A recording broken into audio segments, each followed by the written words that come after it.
If you are in the market for a luxury car that is also zero tailpipe emissions, well, there is one more option to choose from, courtesy the good folks at Chakan. Mercedes-Benz is the go-to brand for a lot of Indians who are looking for ultra-premium cars, and they have been pushing the EV agenda for a long time now. So after 3 big launches with the EQS sedan, the EQE and the EQB SUV, it's time for a 4th one to join the party. Welcome to Carandbike. My name is Girish Karkera, and this here is the all-new for India EQA. The EQA was first teased in 2021, and almost immediately, which is last year, they made a facelifted model, which is the one that we are going to get in India. So I'm going to just quickly explain what are the changes or the design highlights on the car's exterior. If you look at the front face, the black panel grille, which is very similar to the one we find on other electric vehicles, including the EQB and the EQS, complete with the star pattern and the central big large logo. A light bar running across, joining the 2 headlamps. These are adaptive headlamps, so they can toggle between high beam and low beam as when you drive. There is a blue color inside the headlamp, which signifies the electric nature of this car. So compared to the GLA, this is a more minimalist design for the EQA. So not a lot of chrome has been used, but slight places where you can see them. One is in the apron, in the front bumper, and also on the window sills where they have used it. So on the side, you will notice the chrome-plated windowsill, as well as these lightweight 19-inch AMG alloy wheels. Another good design feature on the EQA is the way where the door cover sort of wraps around the sill. The advantage of this is, if there is any mud or slush that flows in, it will be on this, and it will mean that you will not be dirtying your clothes when you get in or out of the car. That's a nice touch. Also, one thing is that the ground clearance of this car is above 200 millimeters. Well, you can't really make out from here, but we reckon it's around 200 millimeters. And the lowest portion of the car is actually the door sill and not the battery pack which sits underneath the car. Let us go at the rear. And at the rear, you can see it's a slightly more wider design. As with the front, you can see there is a light bar connecting the tail lamps, and a more minimalist look is also achieved by moving the number plate from the hatch into the lower bumper. So overall, it has a nice butch stance. There is presence on the road, and the EQA does come across as a little different car on the road. In terms of competition, it will be in the same segment as a BMW iX1 or a Volvo XC40 Recharge. For those who are not familiar with these luxury models, well, the car is roughly a size bigger than, say, a Kia Seltos or a Hyundai Creta. Now, this car is all about luxury, and luxury is how the cabin and interiors are. So let us quickly check this out. The car comes with keyless entry, which means that if you have the key in your pocket, you can just open or close the door without having to manually unlock or lock the car. 2 things to notice here. One is that you get the Mercedes logo light display on the ground here. The puddle lamp is there.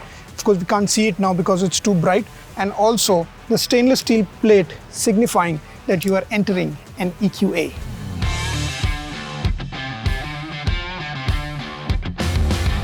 When you enter the EQA, you can't help but recall that this is based on a GLA. It's a very familiar layout that you can see here, including the wheels, the dashboard layout. Now, they've done small touches which kind of differentiates it. For example, the use of rose gold in the air vents. There is a large display area. Now, an electric vehicle is all about sustainability, and one of the things where you can see this is with the seats. Now, this looks like leather, but this is man-made or artificial leather, which it calls Artico leather. Also, some of the seat trims are made from plastic, so it's recycled plastic that has gone into making of these seat covers, which is a nice touch around sustainability. So let us look at the front, and it's a very typical Mercedes in the way the buttons are, the steering wheel, the gear shift controller, which is on the right side, and the stalk on the steering wheel itself. This is a 5-seater. The front seats are powered, so you have controls for legroom, you have controls for seat height, you have also adjustable cushion and rear backrest incline. There is also 4-way lumbar support. From a driver's side, you can also, of course, control the mirrors as well as the heads-up display that you can see.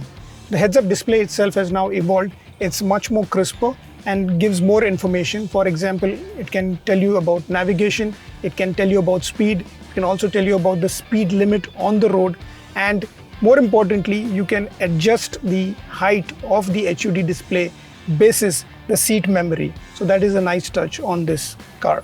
The display again carry over from the GLA. Frankly, after seeing other electric mugs, this feels a little smaller in size, but there is a nice touch on this, which is the augmented reality bit that has been included.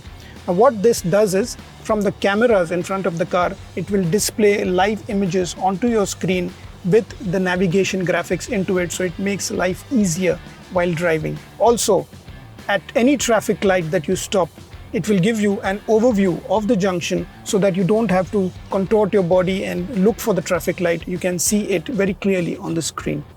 So what else is there in the car? Well, it has a twin sunroof. There are charging ports at the front. These are all 18-watt Type-C charging ports. The ones at the front, which is under the oddments tray, as well as in the center armrest, can be used both for charging as well as data. There is also a wireless charger in the oddments tray, which is also a nice touch. So apart from that, a lot of other handy features such as park assist, where the car can park itself, 360-degree camera, and this car comes with gesture control, which works with a 3-dimensional camera which has been fixed into the upper control panel. So you can use a lot of gestures, of course, not the Doctor Strange types, but the one which will help you navigate through the system. The best way to summon the MBUX favorite controls is by just making a V towards the screen. Well, the EQA will mostly be driven by customers is what Mercedes-Benz thinks. We also feel that a lot of them could be chauffeur driven. So if you're at the rear, well, this is a 5-seater as I mentioned. There is space for 3 and it looks like it just be wide enough for 3 adults. The issue though, is that because of the battery, the floor is a bit higher. Now you will definitely notice this if you have sat in a GLA, that you're sitting with your feet much higher than what you would. And that makes you feel as if the seat has sunk in a bit. The seat itself is quite comfortable, but there is not much in terms of under-thigh support.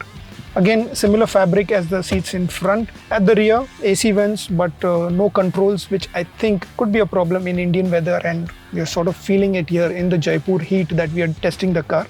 At the rear, if there are only 2 passengers, you can use the center armrest with the cup holders, and you have 2 18-watt Type-C USB chargers. Now this does not work for data like the charging points in front.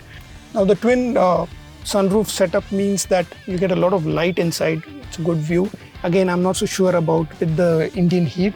I would have liked though things like maybe window blinds at the rear.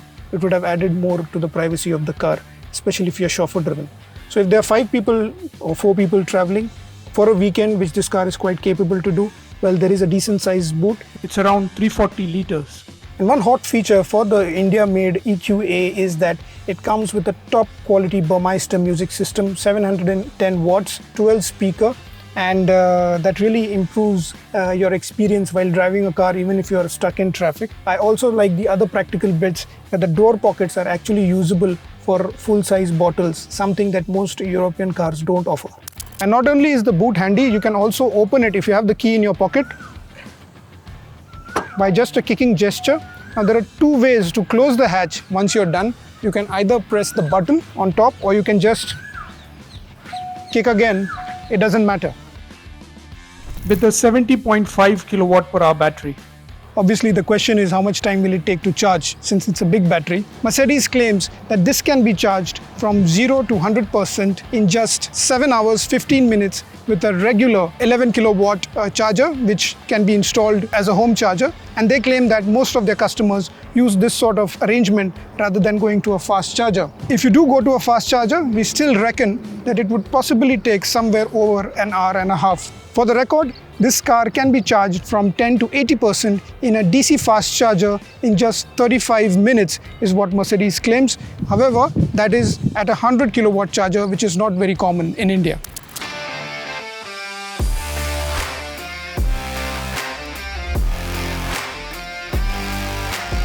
So in India at launch, the EQA will come with the 250 plus spec. It is a single motor variant. It's only front wheel driven and not 4MATIC. There is a 4MATIC available internationally, but in India at launch they're not going to bring it for the simple reason to keep costs in check and also to have some gap to the EQB in terms of prices. This has an asynchronous motor sitting on the front axle that makes around 140 kilowatts of power and around 385 Newton meters of torque.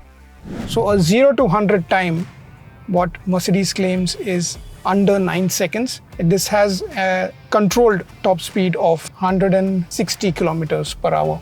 I'm driving the car around in Jaipur. It's a very busy traffic place, and immediately I can tell you that the instant torque that you get of an electric car is very useful while trying to be ahead of the others in traffic at the lights. Now this is not a very big car also, although you get the feeling that it's a big car the way it drives, but it's very easy to maneuver and you can easily snake in between traffic.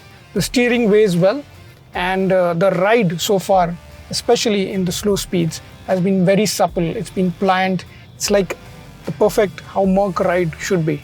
So it comes with 4 drive modes.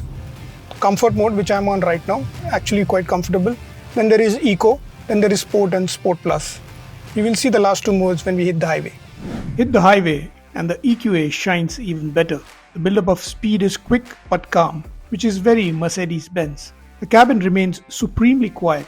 The hefty steering wheel with the right feedback is a joy to use. You do feel the weight and the fact that this is a heavy car, but it feels planted. While driving, there are 4 regen modes to choose from, all operated via the paddle shifters. Overall, visibility is good, and with a range of over 400 kilometers, it should be a comfortable intercity runner. The EQA will come with 6 color options: silver, white, black, blue, red, and 2 shades of grey, one of which you can see right here.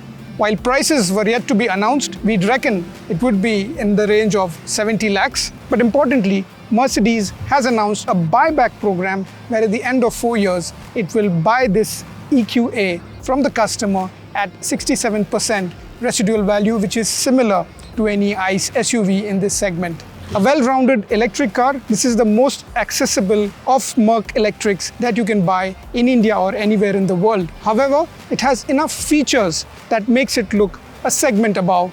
It definitely comes across as luxury. It isn't the most quickest of its segment.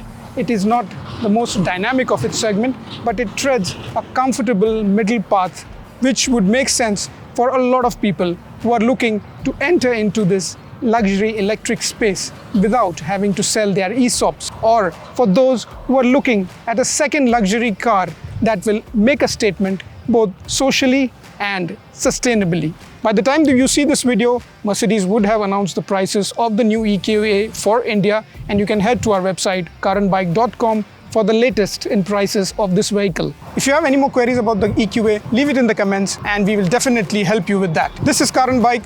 Thanks for watching. Goodbye for now.